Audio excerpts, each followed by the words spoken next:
do we mean when we say ones to watch? Do we mean videos to watch like my new FPL FIFA video on my new channel? Wink wink. No. We mean players to watch in FPL for our next sexy transfer. Welcome to the Gameweek 5 Players to Watch. This is the series where I suggest some geezers to stare at and others that could be our next big brain energy move to get ahead of everyone else. Where I try and suggest players that are less hyped up about and the forgotten men that have gone under the radar. With our first player today, joining the Gameweek 5 Players to Watch, Players Watch List to watch players, being every Spurs player to exist. Yeah, that's right, even Michel Vorm, as they have just slapped, absolutely wrecked Man United 6-1.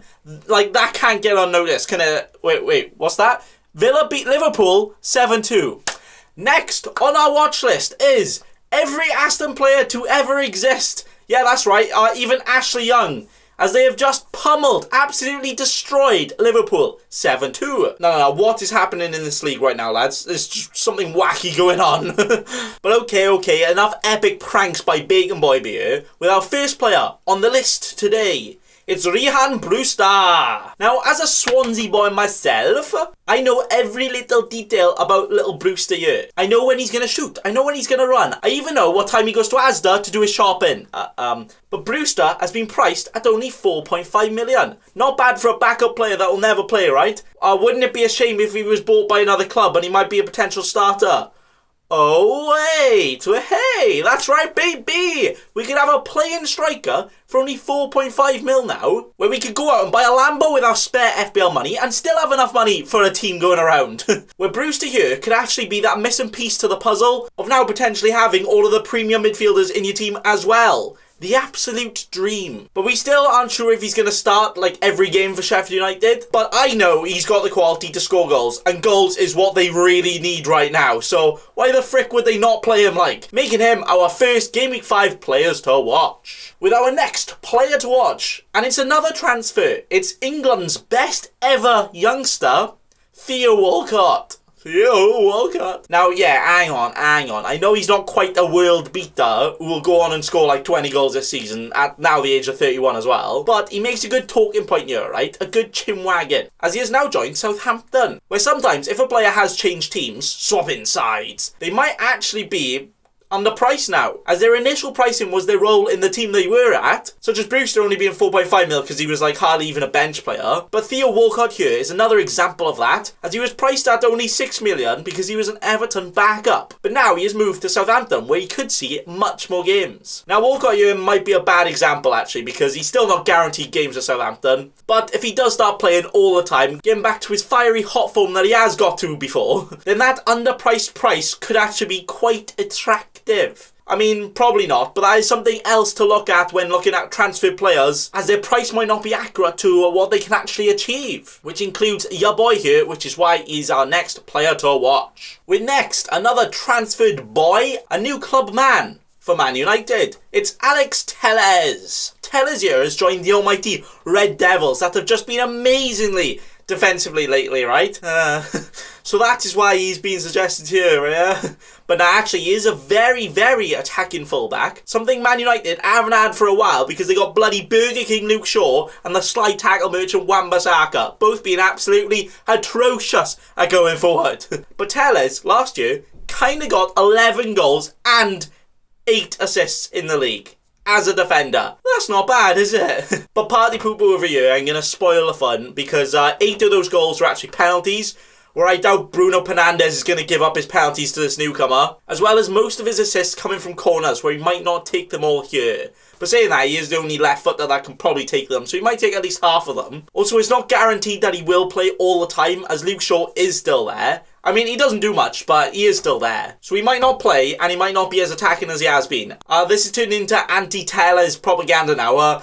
Oops. But now, he is a good player, now playing for a team that are attacking, and usually quite good defensively. But if and probably when they come good again, and if he's a regular starter, he could become a very good attacking fullback to keep an eye out for. With then, another defender in the league where all of the clean sheets are happening right now, yeah? It's Benjamin Chilwell. The people that had him in their FPL teams last week would have definitely been chilling well. as he got a goal, an assist, and even a clean sheet to net 18 points in one game, meaning he's currently the 12th highest scoring defender out of them all from just one game.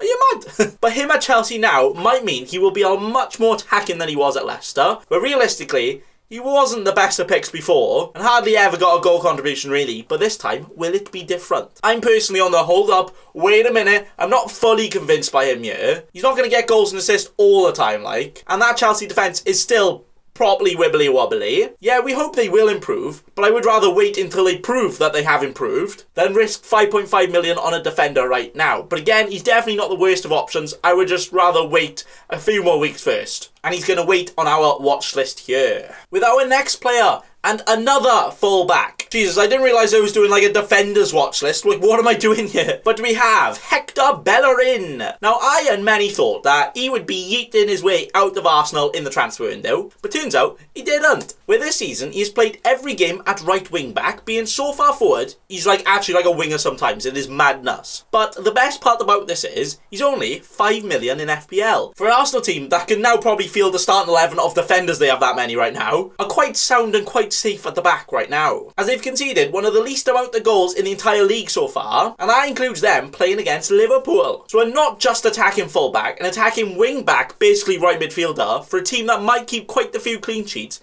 At only 5 million, I think he's actually one of the better value defenders out there right now, where he showed that last game, getting 2 assists and scoring 11 points. So Hector, the geese with the moustache that isn't allowed to go too close to schools, is our next player to watch here. With next, but actually not just one player, it's half the Aston Villa attack with Grealish, Watkins and Barkley. Like, come on, even though they just beat Liverpool 7-2, 7-2 mind, that's not even the best part.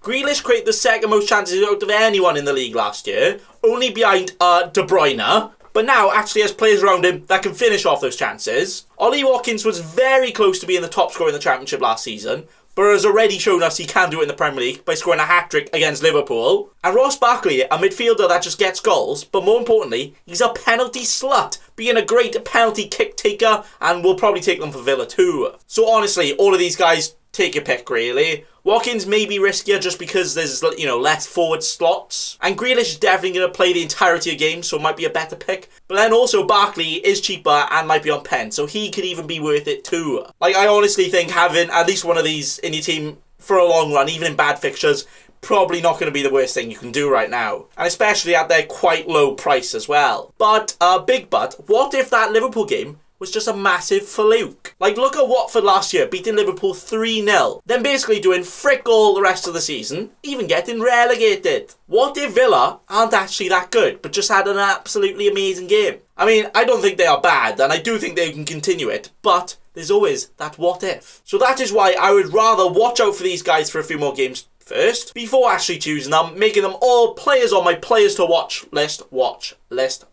of players to watch. But if I had to go for one right now, Grealish, come on. And that is all we have for today. Things could change a lot now, lads. Some of the new signings could be the difference for teams to start gelling together and be a force. Or some of them could make their team completely fall apart. But as less and less people play FPL as consistently as they have been at the start of the season, this is where we really need to pay attention to some secret gems to whap into our teams to keep doing well and to beat all of those casuals. Thanks for watching, and remember, don't be a cheeky scrub. Subscribe to Nathan Bacon right now.